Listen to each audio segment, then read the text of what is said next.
Hello, my name is Trace. I'm from the state of Kansas, within the United States. I would like to introduce to you this channel consisting of English with a subtitle.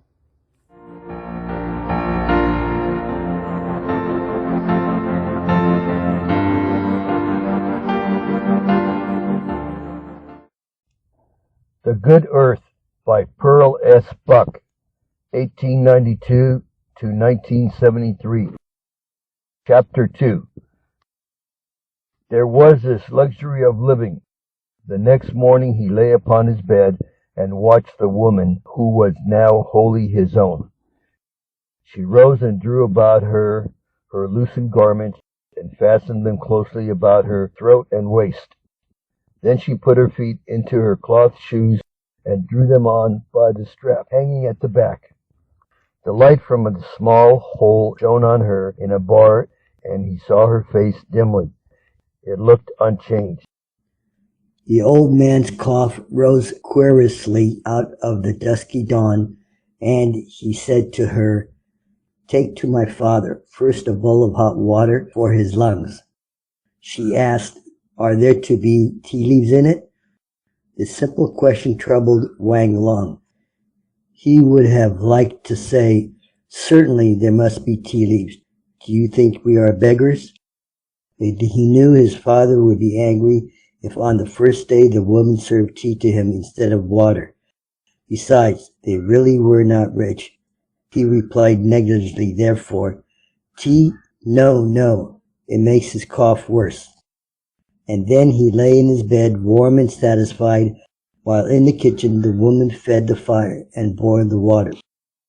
He would like to have slept, now that he could, but his foolish body, which he had made to arise every morning so early for all these years, would not sleep although it could, and so he lay there, tasting and savoring in his mind and in his flesh his luxury of idleness.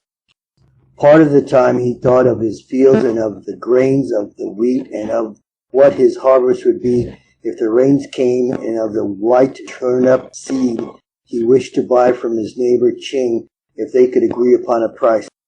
But between all these thoughts, which were in his mind every day, there ran weaving and interweaving the new thought of what his life now was, and it occurred to him suddenly, thinking of the night, to wonder if she liked him. The door opened, and in her silent way she came in, bearing in both hands a steaming bowl to him. He sat up in bed and took it. There were tea leaves floating upon the surface of the water. He looked up at her quickly. She was at once afraid, and she said, "I took no tea to the old one. I did as you said, but to you He answered before she finished, "I like it. I like it." And he drew his tea into his mouth with loud sups of pleasure. He put his hoe upon his shoulder, and he walked to his plots of land, and he cultivated the rows of grain, and he yoked the ox to the plow, and he plowed the western field for garlic and onions. But the work was luxury, for when the sun struck the zenith, he could go to his house, and food would be there ready for him to eat, and the dust wiped from the table, and the bowls and the chopsticks placed neatly upon it. Hitherto he had had to prepare the meals when he came in, tired though he was. Now whatever there was ready for him. He could seat himself upon the bench by the table and eat at once. The woman, when he had gone in the morning, took the bamboo rake and a length of rope, and with these she roamed the countryside, reaping here a bit of grass and there a twig or a handful of leaves, returning at noon with enough to cook the dinner. It pleased the man that they need buy no more fuel. In the afternoon she took a hoe and a basket, and with these upon her shoulder she went to the main road leading into the city, where mutes and donkeys and horses carried burdens to and fro. And there she picked the droppings from the animals and carried it home and jailed the manure in the dooryard for fertilizer for the fields. These things she did without a word and without being commanded to do them. And when the end of the day came, she did not rest herself until the ox had been fed in the kitchen, and until she had dipped water to hold its muzzle to let it drink what it would. And she took their ragged clothes, and with thread that she herself spun on a bamboo spindle from a wad of cotton, she mended and contrived to cover the rents in their winter clothes. Their bedding she took into the sun on the threshold, and ripped the coverings from the quilts, and washed them, and hung them upon a bamboo to dry. And the cotton in the quilts that had grown hard and gray from years she picked over, killing the vermin that had flourished in the hidden folds, and sunning it all. Day after day she did one thing after another, until the 3 rooms seemed clean and almost prosperous. The old man's cough grew better, and he sat in the sun by the southern wall of the house, always half asleep and warm and content. But she never talked, except for the brief necessities of life. At night he knew the soft firmness of her body, but in the day her clothes, her plain blue cotton coat and trousers, covered all that he knew, and she was like a faithful, speechless serving maid who is only a serving maid and nothing more. Sometimes, working over the clods in the fields, he would fall to pondering about her. What had she seen in those 100 courts? What had been her life, that life she never shared with him? And then he was ashamed of his own curiosity and of his interest in her. She was, after all, only a woman. One day, when Wang Long was hard-pressed with a swelling wheat and was cultivating it with his hoe day after day until his back throbbed with weariness, her shadow fell across the furrow over which he bent himself, and there she stood, with the hoe across her shoulder. "There is nothing in the house until nightfall," she said briefly, and without speech she took the furrow to the left of him and fell into steady hoeing.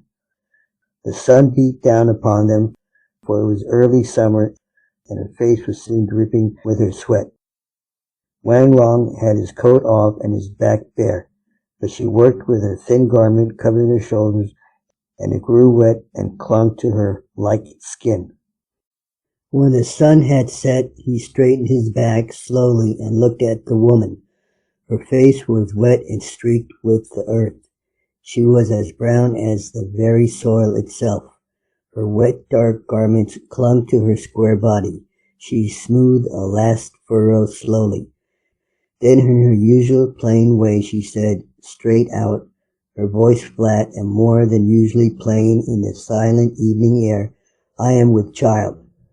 Wang Long stood still. What was there to say to this thing then?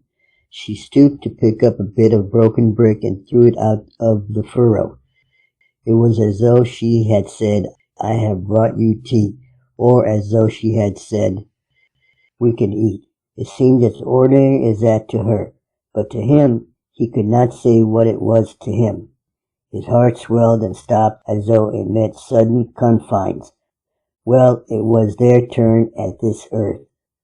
He took the hoe suddenly from her hand, and he said, his voice thick in his throat, "Let be for now. It is a day's end. We will tell the old man." They walked home, then she half a dozen paces behind him, as befitted a woman. The old man stood at the door, hungry for his evening's food, which, now that the woman was in the house, he would never prepare for himself. He was impatient, and he called out, "I am too old to wait for my food like this." But Wang Long, passing him into the room, said, "She is with child already." He tried to say it easily, as one might say, "I have planted the seeds in the western field today," but he could not.